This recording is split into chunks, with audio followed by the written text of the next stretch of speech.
banyak-banyak kayu tunggul apa yang ada dekat dalam syurga. Inilah tunggulnya. Tunggul mimbar Rasulullah. Tunggul mimbar Rasulullah SAW. Kita sambung dengan soalan tadi. Kisah kewafatan tadi. Sebab saya bila saya baca Rahikul Makhtum yang Al-Mubarak Furi, dia sebut Rasulullah pulang daripada ada satu tempat Khaybar, kata silap saya, Nabi makan seketul daging. Daging itu ada racun dan akibatnya Nabi rasa sakit, dan itulah di antara detik-detik penghujung nyawa Nabi Muhammad SAW. Dan beliau Ustaz sambungkan lagi kisah di penghujung hayat Rasulullah SAW ketika di pangkuan Aisyah, tak silap saya. Okey. Kisah tentang baginda sallallahu alaihi wasallam dalam saat kewafatan baginda ni memang sangat masyhur dan sangat biasa kita baca dan kita dengarlah sebenarnya. Cuma bila ceritakan tentang Nabi sallallahu alaihi wasallam ketika hampir wafat, yang mana ketika baginda sakit tu, yang seperti mana disebutkan Dami tadi, baginda sakit tu, ketika sakit memang sahabat-sahabat pun dah risau dan sebagainya. Lebih-lebih lagi bila Nabi sallallahu alaihi wasallam tak larat nak pergi jadi imam sembahyang kan, dah nampak sangat sakit tu kan. Waktu tu baginda umur lebih kurang 63 tahun kan.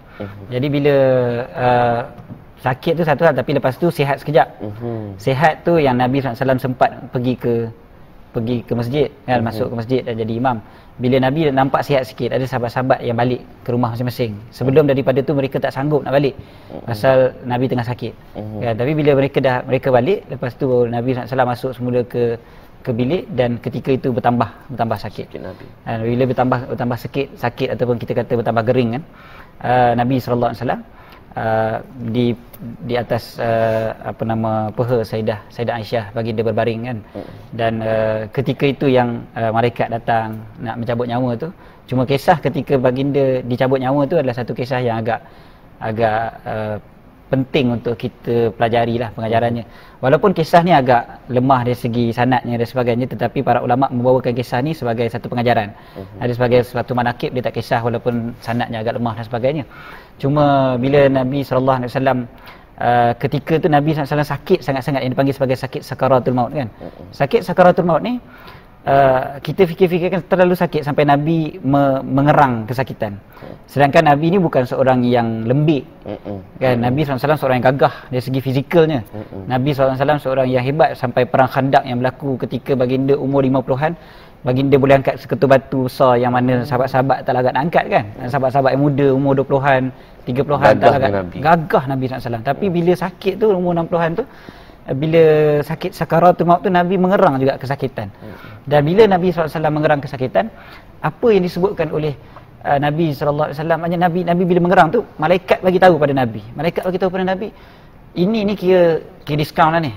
Ni kira dah paling ringan lah ni. Ini paling ringan sekali malaikat cabut nyawa pasal engkau ni adalah kekasih Allah Ta'ala. Jadi Nabi dicabut nyawa paling ringan, tapi dah sakit sakaratul maut.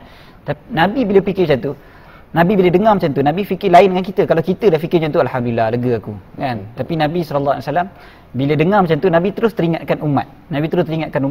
Apa yang Nabi doakan dalam riwayat tersebut, Allahumma thaqil alayya wa khaffif ala ummati. Ya Allah, beratkan ke atas aku dan ringankan ke atas umat aku. Dalam keadaan terlampau sakit macam tu pun, Nabi masih lagi fikirkan umat, dan Nabi fikirkan, ya Allah, biar aku yang berat, umat aku jadi ringan. Sampai gitu sekali dalam keadaan sakit minta tanggung, aku nak tanggung kesakitan umat. Sampai gitu sekali Nabi punya sayang dan rindu pada umat dia. Sayang sangat pada umat. Jadi kalau kita fikir-fikirkan, Nabi SAW saat wafat tu pun sayang pada kita. Kita tak reti juga nak balas jasa ataupun masih lagi lawan perintah Nabi SAW. Memanglah kita kata memang tak kena budi langsung lah. Memang terlampau tu. Kita ni kalau kita ni sampai macam mana sekalipun, biasanya kalau dah nak mati tu ataupun dah tengah sakit sangat tu, kena susah juga nak fikir orang ni. Nak transfer pula sakit orang lain pada kita. Kan? Ini tidak, saya pernah dengar satu kuliah Ustaz Azhar dulu. Dia kata, dia tanya pada makcik-makcik kat depan, pakcik-pakcik kat depan ni kan. Pakcik-pakcik sayang isteri tak? Sayang. Pakak sayang belaka? Kan, tanya, pakcik sayang sungguh? Sayang. Kan? Sayang isteri sungguh? Sayang Ustaz, sayang sangat. Lepas tu tanya balik, pakcik, kalau lah malaikat datang, malaikat maut datang hari ni, jumpa pakcik, cakap, pakcik, hari ni saya datang, saya nak cabut nyawa. Pakcik pilih sama ada nyawa pakcik yang diambil ke ataupun nyawa isteri pakcik yang diambil. Pakcik nak pilih mana satu? Jawab betul-betul. Mencabar tu soalan mencabar. Saya rasa memang rata-ratanya akan cakap ambil yang whisky saya lah. Memang akan jadi gitulah. Maknanya walaupun sayang pun bila nak mati tu, kan. Tak semua orang yang gagah menghadapi memang. tu. Saya rasa tak ada orang yang gagah dalam menghadapi mati secara senang-senang macam tu je. Betul. Nabi SAW dalam keadaan hampir wafat tu pun masih lagi sayang kepada kita sampai sanggup kan transfer kesakitan Nabi SAW kepada bagi transfer sakit kita kepada Nabi sallallahu alaihi wasallam. Dan kalau kita tengok bila Nabi wafat pun tengok sahabat-sahabat sampai tak percaya pada Nabi sallallahu alaihi wasallam wafat. Punya sayang pada baginda sallallahu alaihi wasallam bukannya tak percaya pada qada dan qadar. Kan ada orang salah faham dia kata Sayyidina Umar ni tak percaya qada dan qadar dan sebagainya. Tapi kalau kita fikir bukan pasal tak percaya tapi terlampau sayang macam kita unbelievable kata kan. Benda ya Allah aku sukar nak menerima kan dalam hati tu.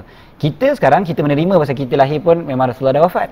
Sekarang ni tinggal pada kita sama ada kita nak ambil ke tidak apa yang Nabi SAW tinggalkan ataupun kita tinggalkan begitu saja. Ini yang atas kita sekarang ni. Betul. Sebab ada Nabi sebut dalam khutbah terakhir Nabi sebut apa? Taraktu fikum amrayn ma in tamassaktum. Ini salah satu riwayat lah. Lan tadilu abada kitab Allah wa sunnat Rasulih. Allah bagi waranti lah kiranya. Kalau kita berpegang teguh kepada dua perkara tersebut kita takkan sesat sampai bila-bila. Itu Quran dan juga sunnah. Persoalannya adalah kenapa Ustaz masih ada orang yang meragui tentang sunnah Nabi Muhammad SAW. Mereka menganggap orang ikut sunnah ni sebagai ortodok, ketinggalan zaman. Tak cool. Kan?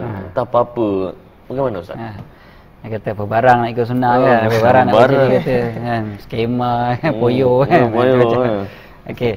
Dia sebenarnya kita pertama sekali kita pun ada pepatah dalam bahasa Melayu kata hanya jauh hari yang kenal manikam. Kan? Jadi hanya orang yang mengetahui nilai satu benda tu dia boleh menghargai satu perkara tu.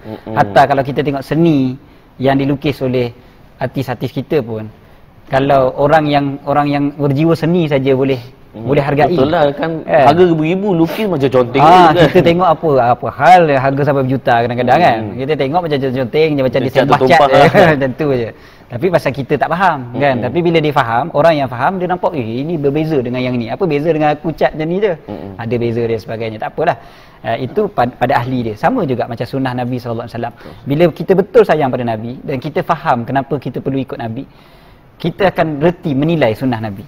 Kita akan reti bezakan mana yang sunnah, mana yang tak sunnah, mana yang aku patut buat, mana yang aku tak patut buat.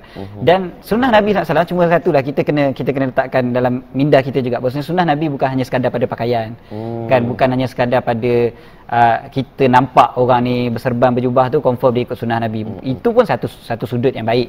Kan tapi banyak lagi aspek-aspek lain yang kalau kita tak mampu nak buat yang ini jangan tinggalkan semua kan. Jangan sampai kita tinggalkan sunnah Nabi. Sebablah program-program yang ada di TV Hijrah ni macam Laukana Bainana ni sendiri ataupun rancangan yang sangat Fattabi'uni yang sangat-sangat hebat. Sangat-sangat kita kalau tengok tu macam semalam saya tengok yang pasal ambil dengan tangan kanan kan. Benda simple je. Kita pergi gunting rambut, kita cakap dengan tukang gunting, cakap mulakan daripada belah kanan kerana ini adalah sunnah Nabi. Kan. Jadi dan dapat pahala. Dan dapat pahala. Kita dapat pahala. Orang yang gunting rambut tu pun dapat pahala. Yang gunting rambut tu pula satu hari berapa kepala dia gunting? Katakanlah satu hari 20 kepala dia gunting. Satu bulan dah 600 kepala dia gunting. 600 kepala dia dah ikut sunnah Nabi SAW. Kita pula yang ajar dia. Kita yang ajar dia, kita dapat pahala. Setiap kali dia gunting kepada orang, setiap kali itu kita dapat pahala. Setahun berapa? 10 tahun dia. Senang je dapat pahala kan? Senang je dapat pahala. Kerana nak ikut hidupkan sunnah Nabi SAW. Daripada sesimpel-simpel lah. Kan orang yang bagi barang dengan tangan kanan, peniaga contohnya. Kan dia setiap hari dia bagi barang pada orang, dia ambil duit daripada orang. Setiap kali dia bagi tu, macam ni kan contohnya. Kita bagi dengan tangan kanan. Kita dapat pahala kalau kita niat ikut sunnah Nabi sallallahu alaihi wasallam. Kan? Jadi sunnah Nabi sallallahu alaihi wasallam ni kita boleh praktiskan dan juga satu lagi jangan kita berasa malu, jangan kita berasa segan dengan sunnah Nabi sallallahu alaihi wasallam. Kan dan sebenar-benarnya cool tak cool ni dia bukan pada pakaian semata-mata. Kan? Memang ada saya tak nafi ada orang yang berpakaian jubah serban tu dia terus berjiwa kasar, garang kan. Tengok orang terus pada jahat-jahat semua belaka kan. Masya-Allah. Astagfirullah, naudzubillah. Neraka. Ustaz, satu lagi. Contohnya orang tu dia dah senyum dan Nabi sebut tabassuka fi wajhi akhika sadaqah. Maksudnya senyum tu juga adalah sunnah. Tapi kalau dia tak niat pun untuk ikut sunnah dan tak tahu pun itu adalah sunnah, maka dia akan dapat pahala sunnah. Itu yang ruginya. Bila kita tak tahu. Itu sebablah kita nak amalkan sunnah, kita kena belajar. Jadi belajar ni sebenarnya satu benda yang sangat untung. Itu sebablah bila Allah Ta'ala bezakan antara orang yang tahu dengan orang yang tak tahu kan. Hal yastawi alladhina ya'lamun wal ladina la ya'lamun. Beza antara orang yang tak tahu dengan tak tahu ni salah satunya adalah sudut pahala juga. Masa kadang-kadang kita tak tahu benda yang kita buat selama ni rupa-rupanya adalah sunnah, adalah pahala. Pahala saja. Sedangkan simple je, simple acts kan orang kata, bukannya susah. Dan kalau kita tengok bila kita nak buat satu benda sunnah ni bukan satu benda yang terlalu berat kadang-kadang, benda yang kita dah buat tiap hari, cuma kita tak tahu benda tu pahala. Saya ambil contoh satu. Saya pengajar satu pejabat tu tentang adab-adab wuduk, ambil semayang. Simple je. Saya kata salah satu dalam kitab tersebut ada ambil semayang pertama sekali menghadap kiblat. Saya tanya kepada staff kat situ, tempat ambil semayang dekat office ni menghadap mana? Menghadap kiblat Ustaz? Tahu tak selama ni menghadap kiblat tu sunnah? Tak tahu Ustaz. Jadi selama ni ambil semayang menghadap kiblat tu tak dapat pahala apa? Pasal kita tak tahu itu adalah sunnah Nabi. Tapi selepas daripada ni dapat pahala pasal dah tahu. Sedangkan sama je tiap hari ambil semayang belakang. Mana kita kena tahu dan niat tu di situ kita buat mengikut sunnah. Ya, berdasarkan pada ilmu dan niat yang ikut sunnah Nabi SAW. Pahala insya-Allah. So kita untuk segmen ni masih ada masa lagi? Kita rasa dah jadi kita boleh suntuk masa. Minta Ustaz untuk buat kesimpulan tentang bagaimana kita sebagai orang ramai sekarang di zaman sekarang tahun 2012 ni kita nak betul-betul amalkan cara hidup kita, macam mana cara Nabi dan macam mana kita nak kata betul-betul kita ni rindu pada Nabi. Silakan. Okey, bila kita kena tahu bahawasanya kita bila sebut tentang rindu pada Nabi SAW, cinta pada Nabi SAW, dia bukan retorik. Dia bukannya semata-mata percakapan di mulut ataupun kita berarak semata-mata. Bukan saya kata tak boleh berarak, tapi bila kadang-kadang kita berarak kita rasa itu tanda kita dah rindu lah. Waktu Zuhur tak semayang kan? Zuhur tak semayang contohnya. Ataupun sambil berarak tu pun buka aurat contohnya. Lawan apa yang Rasulullah SAW suka sendiri. Jadi Rasulullah sendiri tak suka kita buat. Macamlah contohnya kita sambut birthday. Sekarang ni pun bulan Maulid kan. Hanya kalau orang sambut birthday kita 365 hari tu, 364 hari dalam setahun dia kutuk kita, tapi tiba-tiba satu hari dia buat birthday kita. Kita tak kata dia sayang kita. Ataupun tengah-tengah potong kek kita pun dia kutuk kita lagi kan. Dia kata macam bagus sangat dia ni gini apa semua. Kita tak kata kau selaku bodoh.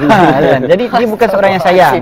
Dia bukan seorang yang cinta betul-betul kepada kita. Jadi takut-takut yang kita buat pada Nabi pun macam tu juga. Kita sambut Maulid Nabi, kita kata kita sayang pada Nabi, tapi sebenarnya perbuatan kita tu menyedihkan Nabi, menyakitkan, sedihlah Nabi sedih. Nabi tak marah tapi Nabi sedih pada kita. Dan Nabi, memanglah Nabi SAW ni rahmat kepada kita, Nabi minta ampun untuk kita. Tapi kita pula janganlah biarlah kita menjadi umat yang kata apa, bersifat maknanya kita kena balas budi. Bukan balas budi dengan cara Nabi tak minta apa-apa daripada kita, tapi kita bertindaklah ikut apa yang Nabi SAW suka, tinggalkan apa yang Nabi SAW tak suka. Belajar banyak-banyak, tengok cerita Fatabi'uni selalu. Tengok TV Jelas selalu. Kalau dekat Astro tu ada Astro Beyond tu boleh letak series link kan. Rekod semua sekali, semua siri pada cerita tu, dan kita tengok dan kita boleh amalkan insya-Allah. Masya-Allah. Jadi terima kasih Ustaz. Insya-Allah kita akan panggil lagi bila ada peluang pada masa akan datang. Dan saya kira banyak betul dari rumah kita hari ni. Saya tahu awak sangat excited kan? Betul. Dan sekiranya kalau anda ada sebarang persoalan nak dikemukakan, anda boleh tinggal kat Facebook nanti. InsyaAllah kita akan bagi pada Ustaz dan Ustaz ada kesempatan kita akan jemput Ustaz lagi insyaAllah. Kita ke bawa topik yang sama lagi minggu depan kalau ada kesempatan insyaAllah. Sebarang cadangan boleh diutarakan di Facebook ataupun di email kami ya.